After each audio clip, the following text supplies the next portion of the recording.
So we start going more in a direction of a vegetarian kind of a diet. I recognize the fact that you really don't have to get your protein from meat or from animals, as far as that goes. My dad's age, who had also made a big change. I ate a lot of meat. I ate my 10, 15 eggs a day.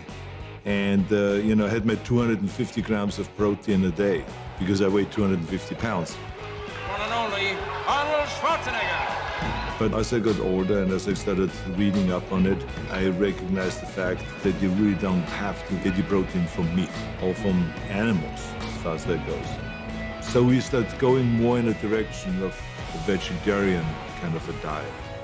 Now we're doing it the right way, with the right spices, all of a sudden, I love it much more than the meat. And, the cholesterol went down to around 109. It was the lowest that it ever was in my entire life, at almost 69.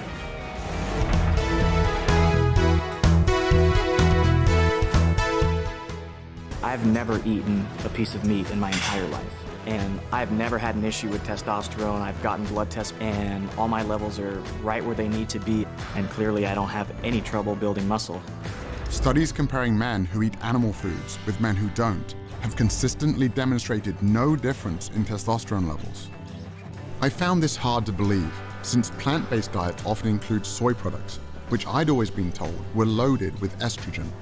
I post a lot of my food, and if it includes any type of soy products, out of 100 comments, you've got 20 to 30 of them saying, hey, well, I heard that soy raises estrogen levels. Well, that's not the case. Soy, it turns out, contains phytoestrogens, compounds that look like estrogens but can actually have the opposite effect, blocking some of our body's estrogen receptors and preventing real dietary sources of estrogen from whole. The foods that contain real estrogens are animal foods, like chicken, eggs, and dairy, which can have a significant impact on our hormone levels. Simply drinking cow's milk can increase a man's estrogen levels by 26% in just 1 hour, while dropping their testosterone levels by 18%. Another hormone strongly connected to diet is cortisol, a stress hormone linked to reduced muscle mass and increased body fat. Research has shown that people who replace animal foods with high-carbohydrate plant foods experience an average drop in cortisol levels of 27%. This is what I always heard, like, you can't go lean, you can't go shredded vegan because you have so much carbs. But I'm standing here in the best shape of my life, easy. I already knew that processed carbs, like white flour and sugar, can lead to weight gain. But what I didn't realize is that unprocessed carbohydrates, like oats, bananas, and sweet potatoes, are associated with decreased body fat.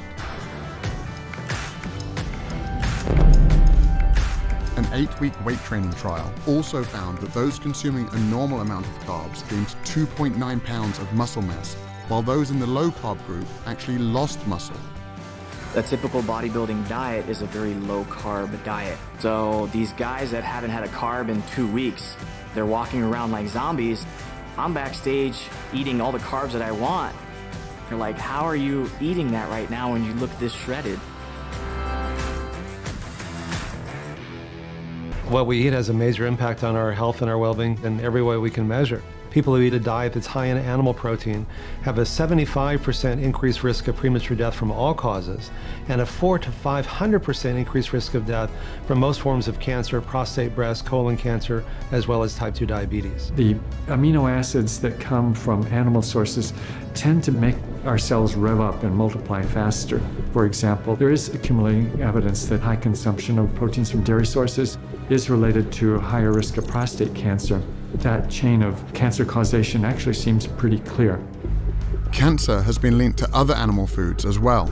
Research funded by the National Cancer Institute found that vegetarians who add 1 or more servings per week of white meat like chicken or fish more than triple their risk of colon cancer. So it's not one set of dietary guidelines for improving your performance as an athlete, another one for reversing heart disease, a different one for reversing diabetes, a different one for reversing prostate cancer. It's the same for all of them.